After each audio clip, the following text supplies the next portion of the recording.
ಯಾವ ಇದಕ್ಕೆ ಅಂತ ಹೇಳಬೇಕಂತ ಗೊತ್ತಾಗ್ತಿಲ್ಲ. ಆದರೆ ನಾವು ಮೇಲಧಿಕಾರಿಗಳಿಗೆ ಹತ್ರ ಕೇಳಿದ್ರೆ ನಮಗೆ ಅದು ಗೊತ್ತಿಲ್ಲ ಅಂತ ಹೇಳ್ತಾರೆ. ಅದೇ ನಮಗೆ ಪಾಣಿನೂ ಬರ್ತಾ ಇಲ್ಲ, ಸರ್ವೆ ನಂಬರ್ ಹೊಡೆದ್ರೆ ಯಾವ್ದು ದಾಖಲೆ ದಾಖಲಾತಿ ಬರ್ತಾ ಇಲ್ಲ. ಸರ್ವೆ ನಂಬರ್ ಯಾವುದೂ ಇದು ಬರ್ತಾ ಇಲ್ಲ.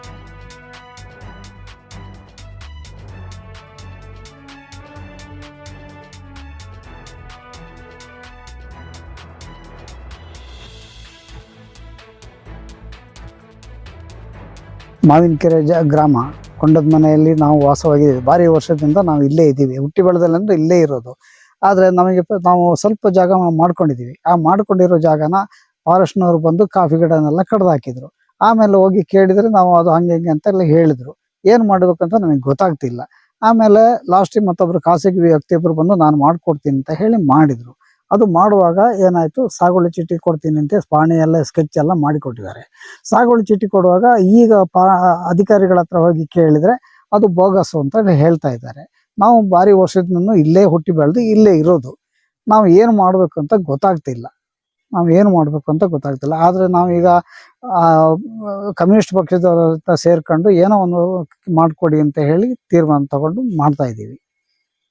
ಈಗ ನಿಮ್ಗೆ ಅದು ಸರ್ವೆ ಇದು ನಂಬರ್ ಹೊಡೆದಾಗ ಅದು ಏನು ದಾಖಲಾತಿ ಏನು ಕೊಡ್ತಾ ಇಲ್ಲ, ಅದು ತೋರಿಸ್ತಾ ಇಲ್ಲ.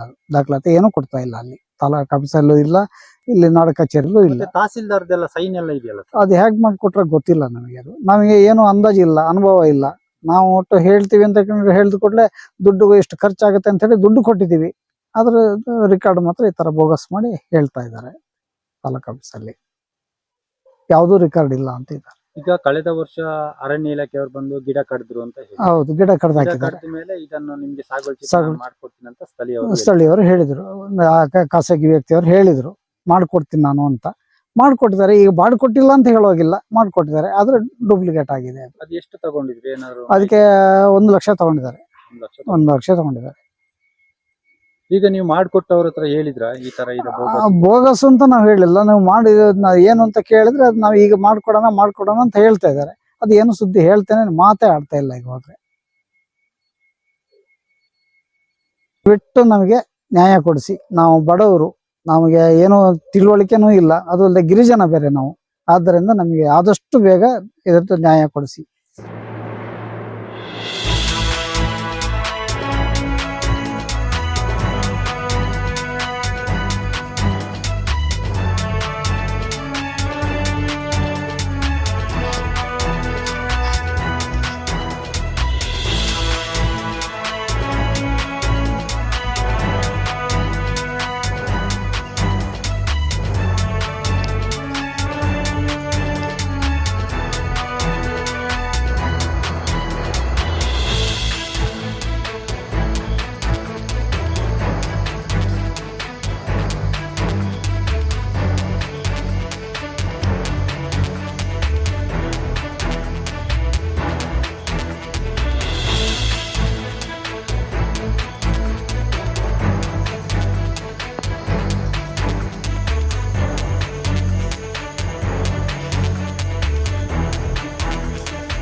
ವಿಡಿಯೋ ನೋಡಿದ್ದಕ್ಕೆ ಧನ್ಯವಾದಗಳು.